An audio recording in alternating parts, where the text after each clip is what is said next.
Duela urtebete Euskal Lankidetzako referentea garen, garapenarako gobernuz kanpoko erakunde eta pertsona batzuk, Baionan 2017ko apirilaren 8an izandako gertakari historikoa balorean jartzeko adierazpen bat ezagutzera eman genuen, alegia etaren amagabetze ordenatua, legala eta egiaztagarria azpimarratuz.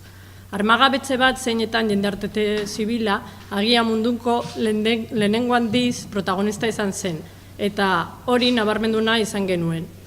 Urte bat geroago eta etaren desmobilizazio prozesua momentura baikor batean dagoela sinestuz, balantzea egin nahi dugu eta era berean beste bake prozesu batzuetan ezagutzeagatik Euskal kasuan kontuan hartu beharreko elementu batzuk azaldu nahi ditugu. Duela urtebete aipatu genuen moduan, jendarte zibilaren parte hartzea protagonikoa izaten jarraitu behar du Euskal prozesuan. Naiz eta ezagutzen ditugun bake prozesu batzuetan, jendartearen parte hartzea kontuan izan duten parte hartze hau ez da inoiz protagonikoa izan, ez da prozesuak baldintzatu ere. Aldiz, foro sozial iraunkorrean, bake bidean edo bakearen artizagoak agenda baldintzatzen ari da.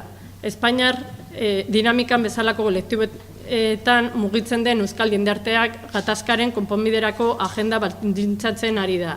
Espainiar gobernuaren interes falta eta blokea agerian utziz.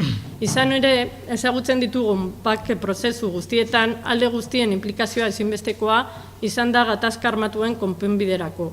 Horregatik gaur, armagabetzean urteurrenean Luzon bakearen artizauek hasi zuten ibilbidea aitortu nahi dugu.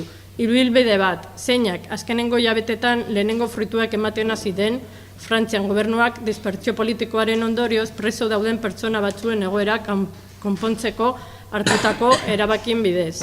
Halaber, egiaztatzen dugu armagabetzearen ostean sortutako toki berri honek adostasun politiko eta sindikalak albidetu dituela gaixo dauden presoen egoeran, espetxe eskumearen transferentzian eta hurbilketaren kasuan besteak beste.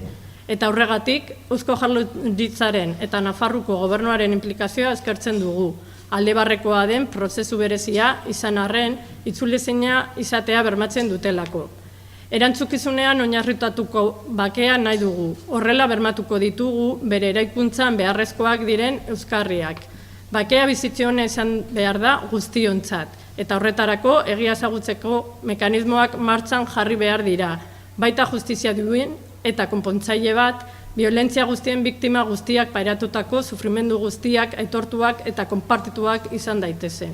Amaitzeko, elkartasun internazionalistako erreferenteak garen erakunde eta kolektiboan ustez, bakea borroka armaturan gabezia baino haragoa doa.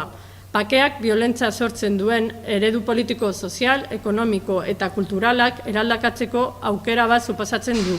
Hori da, bilatu behar dugun bakea.